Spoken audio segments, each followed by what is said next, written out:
إن الحمد لله الأكرم الذي خلق الإنسان وكرم وعلمه من البيان ما لم يعلم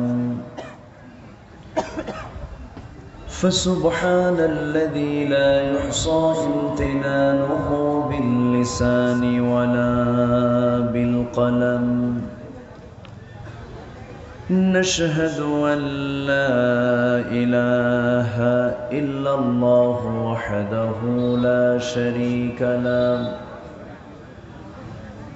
ونشهد أن سيدنا وحبيبنا ومولانا محمدا عبده ورسوله الذي أرسله بالحق بشيرا ونذيرا وداعيا إلى الله بإذنه وسراجا وقمرا منيرا فقد قال الله تعالى في كلامه المجيد وفرقانه الحميد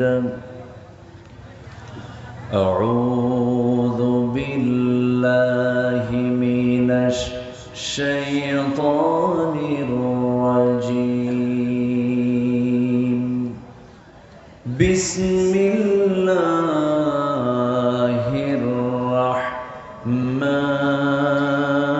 الرحمن الرحيم يا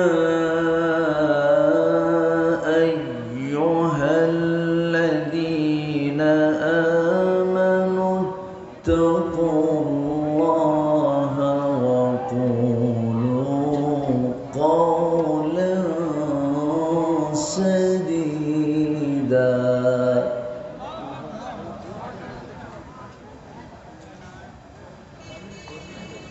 يصلح لكم أعمالكم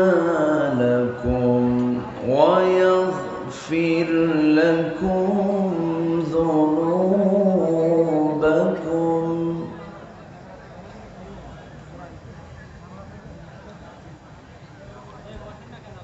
ومن يطع الله ورسوله فقد فاز فوزا عظيما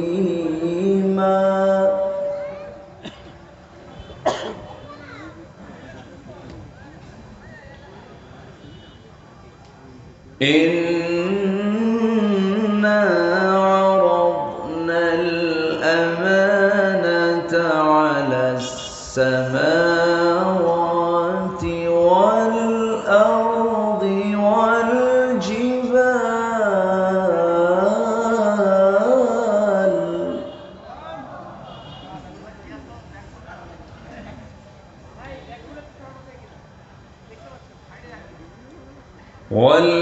والجبال فأبين أن يحملنها وأشفقن منها وحملها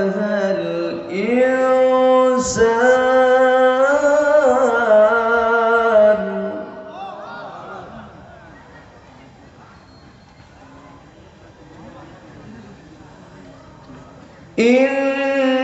إنه كان ظلوما جهولا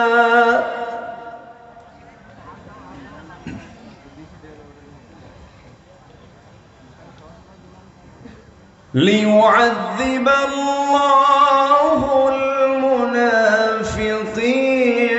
والمنافقات والمشركين والمشركات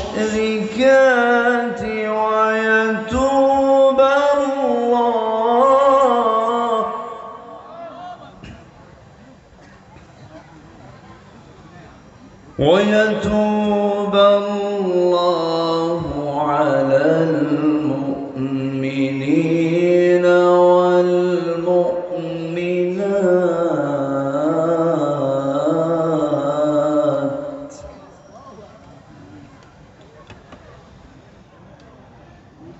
وكان الله غفورا رحيما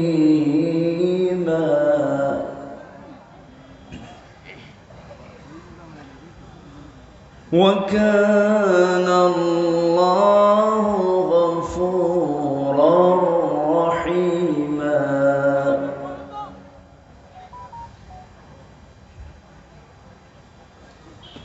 الله أكبر بسم الله الرحمن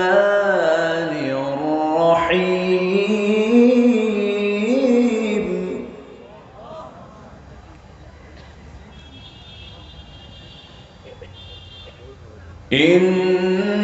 إن الله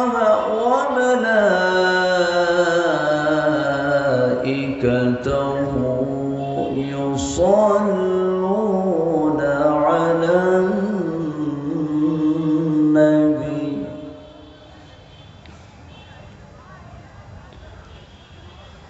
يا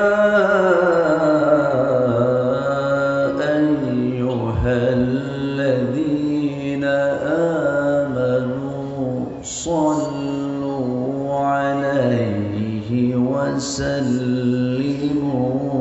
تسليما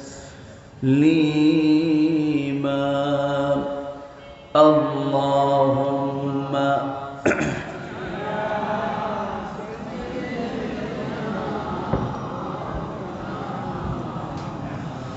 وعلى آله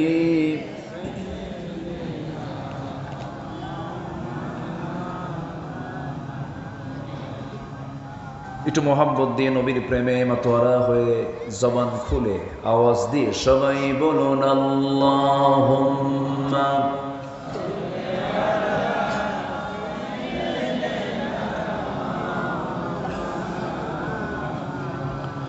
وعلى آله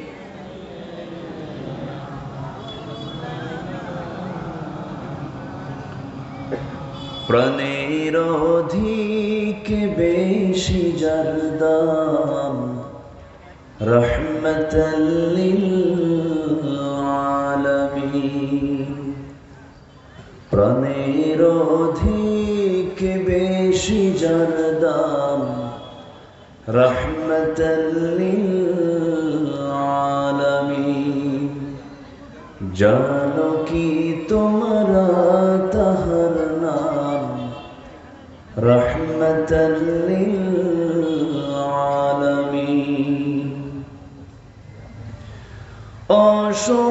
অসহায়ের বুকে যে জন গোপনে করে সার দুরুদ পড়ে সুবহে ও শাম রহমতাল লিল আলামিন গরিবের আহার দিতেন নিজে হয়ে রোজাদার নিয়মর ভালোবাসার খাম রহমতাল লিল আলামিন তার পথে যে বিছিয়ে দিত টুকরো কাটা স্তূপ করে তাকেও দিলেন প্রেম মুজাসসাম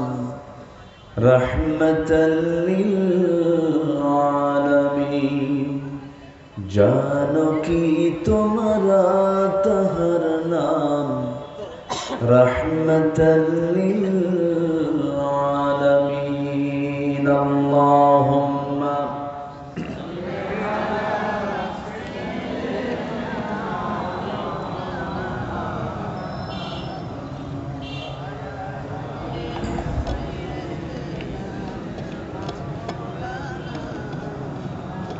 সবাই বলুন বালাগাল উলা বিকামালিহি كشف الدجى بجماله حسنت جميع خصاله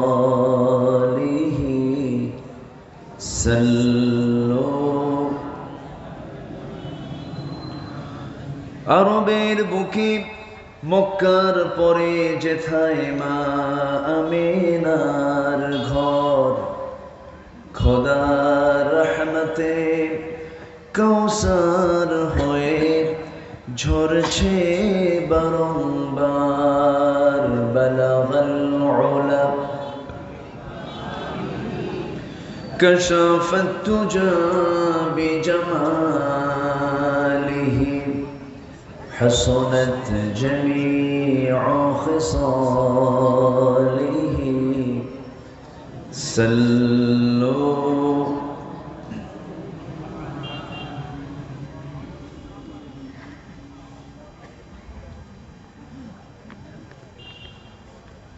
দেশের দক্ষিণ পশ্চিমাঞ্চল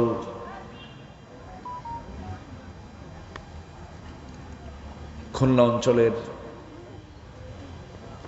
যশোর জেলার মনিরামপুর উপজেলার নওয়াপাড়া যুব সমাজ মাহফিল ইন্তেজামী কমিটি কর্তৃক আয়োজিত নবম বার্ষিকী তাফসীরুল কোরআন মাহফিল 2025 22 অক্টোবরে অনুষ্ঠিত আজকের এই মহৎ আয়োজনের সম্মানিত সুযোগ্য সভাপতি জনাব আহমদ আলী, আজকের এই প্রোগ্রামের সম্মানিত পরিচালক জনাব ইমদাদুল হক মিলন সাহেব কথা বলেছেন। আমার অত্যন্ত কাছের, আমার অনুজ স্নেহধন্য সঙ্গীত শিল্পী, মিডিয়া ব্যক্তিত্ব, ঠিকানা কালচারাল ফাউন্ডেশনের সম্মানিত চেয়ারম্যান জনাব কবির বিন সামাদ কথা বলেছেন।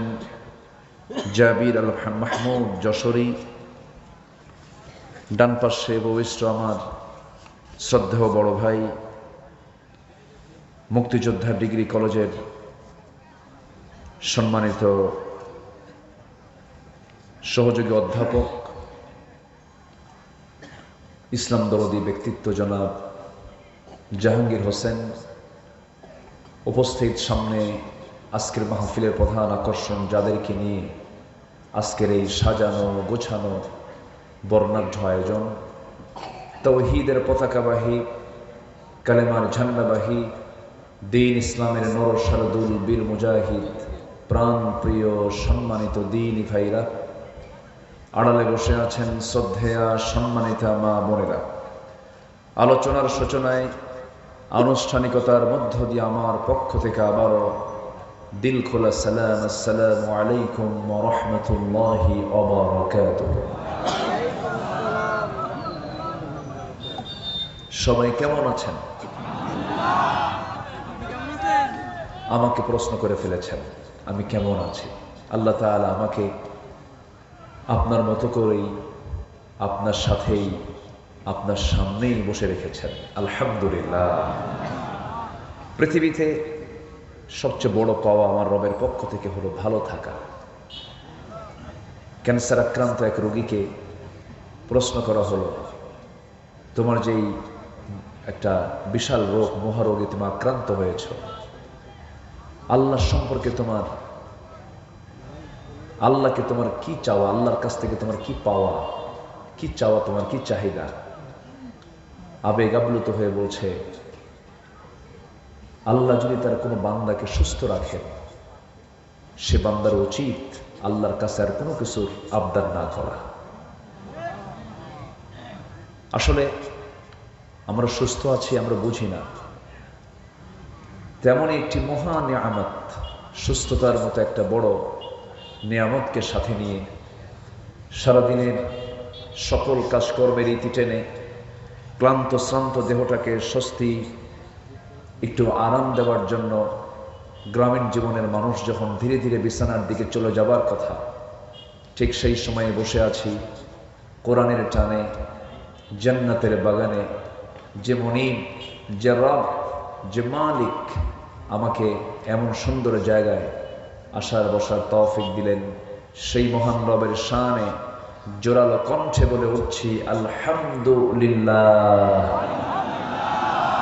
আবারও বলছি আলহামদুলিল্লাহ।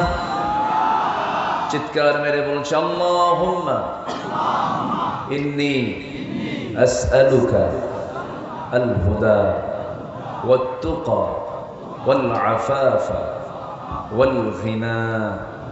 সবাই বলি আল্লাহুম্মা আইন্নি আলা যিকরিকা ওয়া শুকরিকা ওয়া হুসনি ইবাদাতিকা। আমরা আল্লাহ তাআলার শুকর আদায় করে নিলাম। সম্মানিত উপস্থিতি, সমাজের ভিতরে একটি গুরুত্বপূর্ণ সমাজ হলো যুব সমাজ। যুব সমাজ যদি জেগে ওঠে, একটি জাতির পরিবর্তন হয়ে যায়। হয়নি হয়েছে। সেই যুব সমাজের ডাকে আজকের এই মাহফিল। আমরা প্রথমেই দোয়া করি এই যুব সমাজকে আল্লাহ তাআলা দ্বীনের জন্য কবুল করুন। সকল প্রকার মাদক থেকে, নেশা থেকে, সকল প্রকার জুয়া থেকে, এই যে মহামারী আকার ধারণ করেছে এই মাদক, এই জুয়া, ক্যাসিনো, নানাবিধ, এগুলোর ভয়াল এই গজব থেকে আল্লাহ তাআলা যুব সমাজকে হেফাজত করুন। জোরে বলি আল্লাহুম্মা আমিন। সম্মানিত ভাইয়েরা, আমরা গোটা পৃথিবীর 2 শতাধিক রাষ্ট্রের ভিতরে একটি উল্লেখযোগ্য রাষ্ট্রের বাসিন্দা। দেশটার নাম কি বলুন তো? একটু ভালো করে বলুন তো। বাংলাদেশ। এটা সুন্দর সবুজ ভূখণ্ড। এটা এত সুন্দর দেশ পৃথিবীতে খুব কম আছে। আমি অনেক দেশ গিয়েছি, সফর করেছি। আমার দেশের যে সৌন্দর্য, এই সৌন্দর্যের কাছে অনেক দেশ পিছিয়ে আছে। যেন নববধূর মতো সাজানো গোছানো, যেখানে যা দরকার সবই আল্লাহ পাক এই ভূখণ্ডে রেখে দিয়েছেন। আছে পাহাড়, আছে নদী, আছে সমতল, আছে সমুদ্র। কি নাই আমার দেশে? সবুজে ভরপুর, মাঠ ভরা ধান, মাঠ ভরা ফসল, এই নিয়ে আমার সবুজ ভূখণ্ড। আপনি এমন সুন্দর, এত সুন্দর সাজানো গোছানো এমন দেশ পৃথিবীতে খুবই বিরল, খুবই কম। কিন্তু স্বাধীনতার আজকে 54 বছর চলছে, কিন্তু এই সুন্দর একটি দেশকে সুন্দর মানুষ দিয়ে আজ পর্যন্ত আমরা গড়তে দেখলাম না। সুন্দর দেশকে গড়ার জন্য কি মানুষ দরকার বলুন তো? সুন্দর মানুষ, চরিত্রবান মানুষ, চরিত্রবান কিছু ব্যক্তির দ্বারা যদি দেশটা পরিচালিত হতো, তাহলে এই দেশ সব দিক থেকে আরো এগিয়ে যেত, অনেক দূর এগিয়ে যেত। কিন্তু দুঃখজনক হলো সত্য, আমরা ইতিপূর্বে যত শাসন দেখেছি, যত সময় আমরা পার করেছি, ফলাফল একটাই, সেটা হলো দেশের সম্পদ দেশে রাখে না, সব পাচার করে নিয়ে চলে যায়। সম্মানিত বন্ধুগণ, ওই সমস্ত নেতৃস্থানীয় ব্যক্তিবর্গের সন্তানরাও দেশে থাকে না। দেশে নাই তো, কেউ আমেরিকা পড়ে, কেউ ইউরোপে পড়ে, এবং তাদের শেল্টার এই দেশ নয়, তাদের শেল্টার এখন পশ্চিমা বিশ্ব অথবা ইউরোপ আমেরিকার দিকে তাদের ঝোঁকটা বেশি। তারা এই দেশ থেকে, এটা একটা পুঁজির জায়গা, ব্যবসার জায়গা, এখান থেকে সব নিয়ে তারা অন্যত্র তাদের নিজের আখের গোছার জন্য তারা চেষ্টা চালিয়েছে 54 বছর। যুব সমাজ একটি বিশাল তারুণ্য তাদের বিবেক নাড়া দিয়েছিল।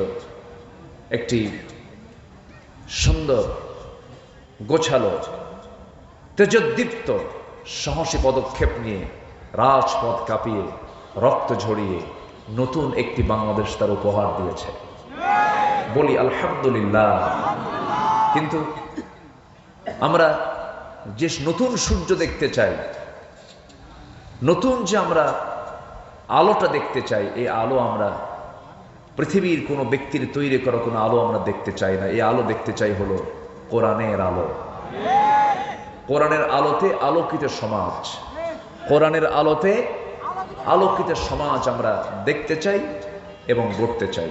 সেই কোরআনকে সামনে রেখে কিছু কথা আমি বলতে চাচ্ছি। আমাকে সময় দেওয়া যাবে তো? সবাইকে আমাকে সময় দেবেন? জোরে বলি ইনশাআল্লাহ। আমার এই 25-26 বছরে আলোচনার মাঝে আমার একটা স্বভাব হচ্ছে, আমি যখন কথা বলতে নেই, মঞ্চে যখন বসি, তখন মনে হয় কি জানেন, আল্লাহ তুমি আমার মুখ থেকে বেফাস একটা শব্দ তুমি বের করে দিও না। কিন্তু দুঃখজনক, হঠাৎ করে তো ভুল কিছু হতেও পারে, হয় কিনা বলেন? কিন্তু জাতির স্বভাব কি জানেন? ওই ভুলটা আগে খুঁজে বের করে। 2 ঘন্টার বক্তৃতায় একজন আলোচকের সব কথাই কি ভুল হয়? 2-একটা স্লিপিং হয়তোবা তথ্য দিতে নিয়ে আদান প্রদানে কিছু ভুল থাকতেই পারে। আমি মিডিয়া কর্মী ভাইদের উদ্দেশ্য করে একটু বলতে চাই, তারা করে কি জানেন? এরা সবাই এরা সবাই ভালো আলহামদুলিল্লাহ। তাদের উদ্দেশ্য হলো যে 2 ঘন্টা বক্তৃতার মধ্যে ভুলটা কোনটা আগে ওটাই ধরে ওটাই ফরওয়ার্ডে নিয়ে আসে। আমি কি ভুল বলতেছি ভাই? বলেন তো, ঠিক না, এটা উচিত না। আপনি কি জানেন আল্লাহ সাত্তার, আল্লাহ গোপনকারী। আপনি কারো দোষ ত্রুটিকে আপনি আড়াল করবেন, আল্লাহ তাআলা আপনার দোষ ত্রুটিকে কিয়ামতের দিন আড়াল করবেন।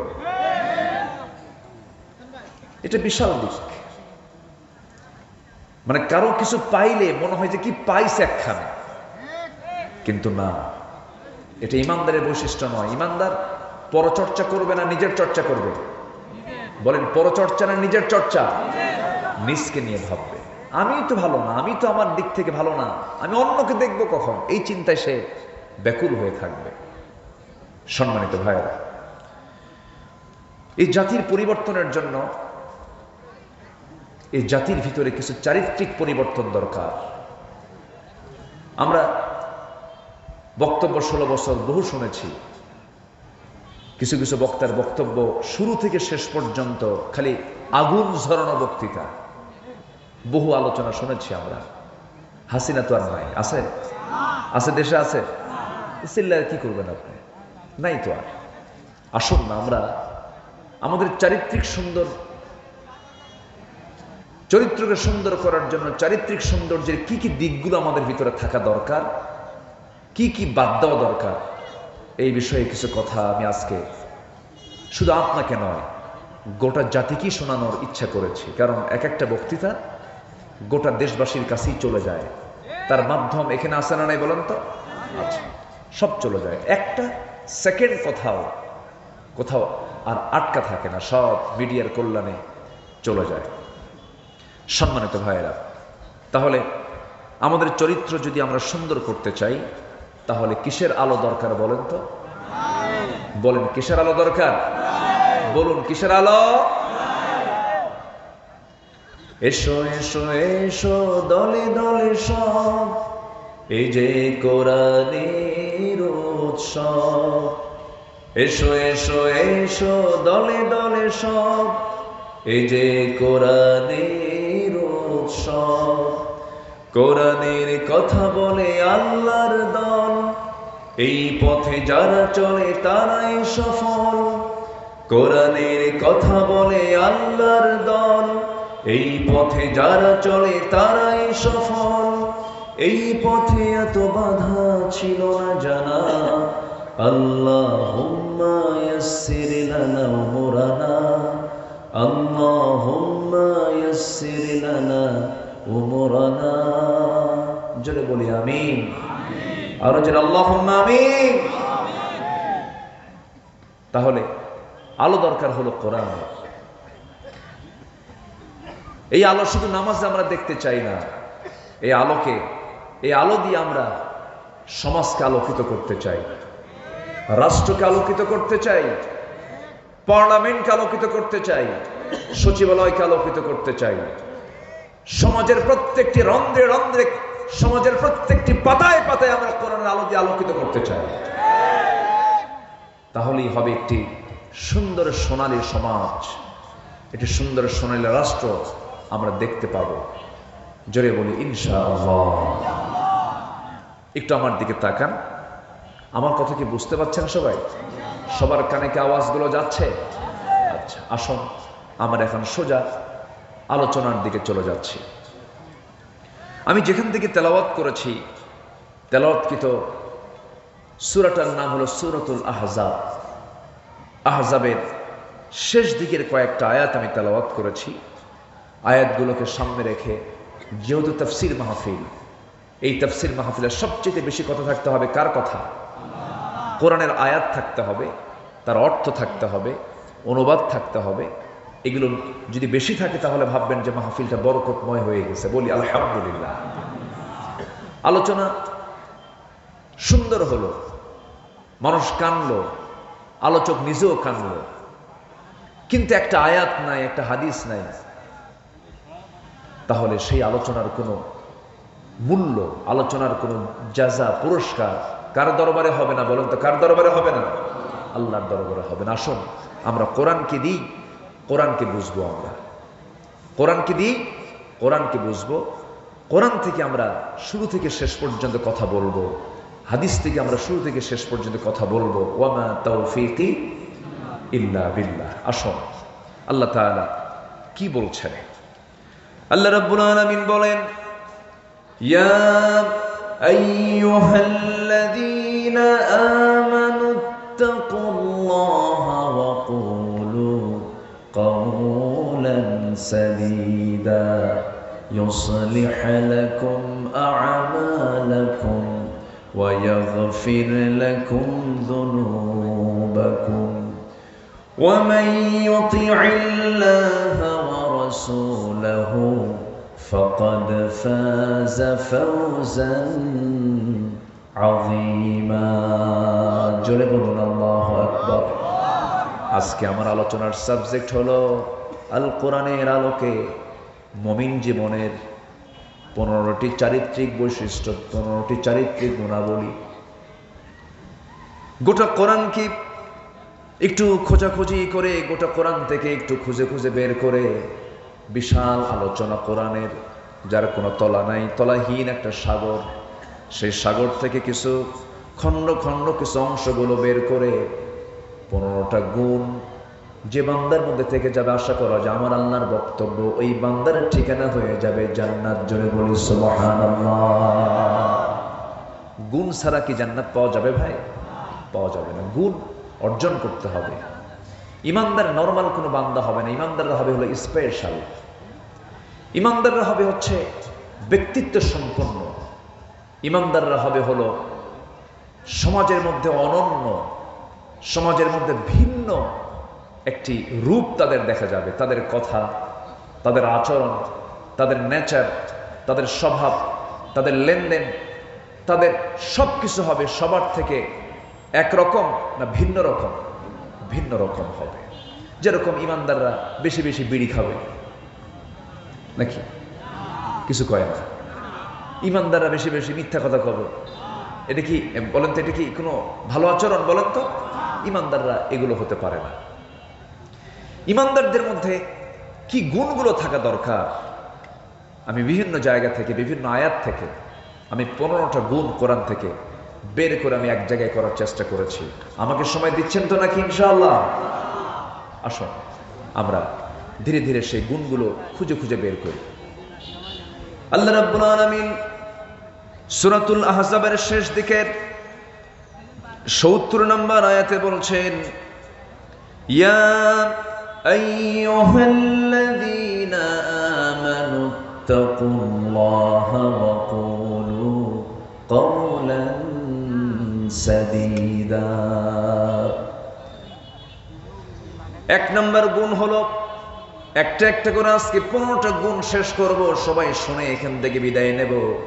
মাথায় রাখবেন, এই আলোচনা আমার জীবনের শেষ আলোচনাও হতে পারে, এই শোনা আমার জীবনের শেষ শোনাও হতে পারে।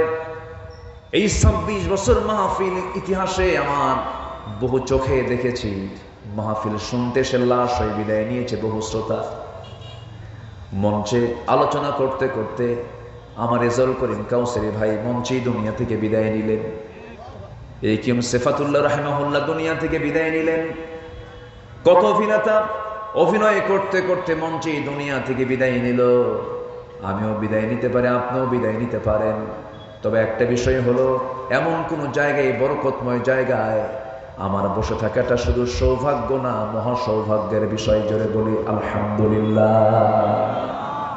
এই মুহূর্তে আপনারা যেখানে বসে আছেন, এটা হলো এমন একটা জায়গা, আমার আল্লাহ তাআলা এই জায়গাকে স্পেশাল জায়গা হিসেবে আখ্যা দিয়েছেন, জান্নাতের টুকরা।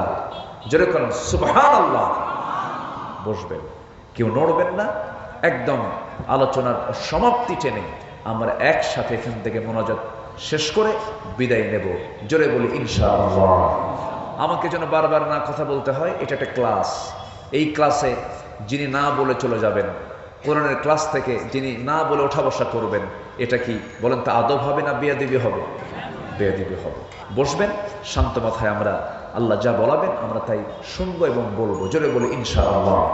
তাহলে 15টা চারিত্রিক গুণের ভিতরে 1 নম্বর গুণ হলো, আল্লাহ তাআলা ডাক দিচ্ছেন কিন্তু 1 নম্বর গুণ হলো, তোমরা আল্লাহকে ভয় করো এবং সত্য কথা বলো। কাকে ভয় করবো আমরা বলেন তো? জোরে বলেন, কাকে ভয় করবো আমরা? আল্লাহকে।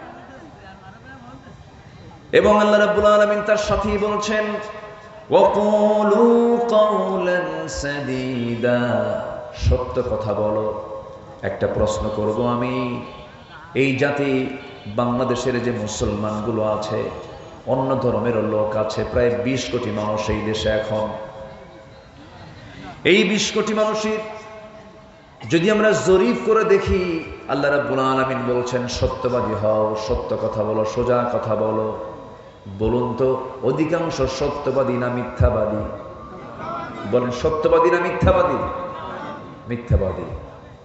কোর্টে মামলা হয়, সে মামলার যে রায়গুলো হয়, সে মামলার সাক্ষীগুলো, উকিলরা যে যুক্তিতর্কগুলো দেন, এগুলোর মধ্যে অধিকাংশ সত্য না মিথ্যা? ভালো করে বলবেন, আমি একদম মানে মানে মন খুলে বলবেন। বলেন তো, অধিকাংশ কি এগুলো যে মামলা টামলা যা হয়, এগুলো কি মানে সত্যের উপরে না সাজানো নাটকের উপরে? সাজানো নাটকের। আমরা কিন্তু দেখছি, কিন্তু এগুলো সব কিন্তু আমরা অবজার্ভ করছি। আরেকটা প্রশ্ন আমি করতে চাই, বলুন তো, আমার দেশে সবচেয়ে বেশি মিথ্যা কথা বলে কারা? শিক্ষকরা?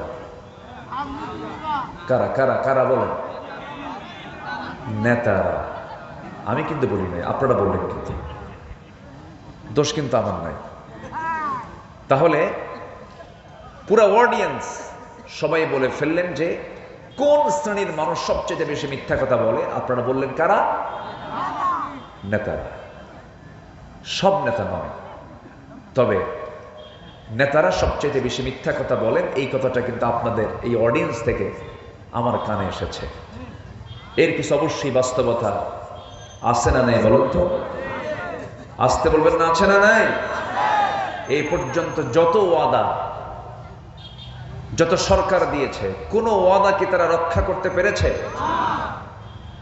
বিগত সময়ে 16 বছর থাকা নব্য ফেরাউন, কি ফেরাউন বলেন? নব্য ফেরাউন, মানে লেডিস ফেরাউন। ফেরাউন তো পুরুষ ছিল, আর আমার দেশে একটা লেডিস আসছিল, খুব অত্যাচার করেছে। আমি তো এমনি এমনি বলছি না, চোখের সামনে আপনার ইতিহাস দেখেছেন, ঘটনা দেখেছেন। বলুন তো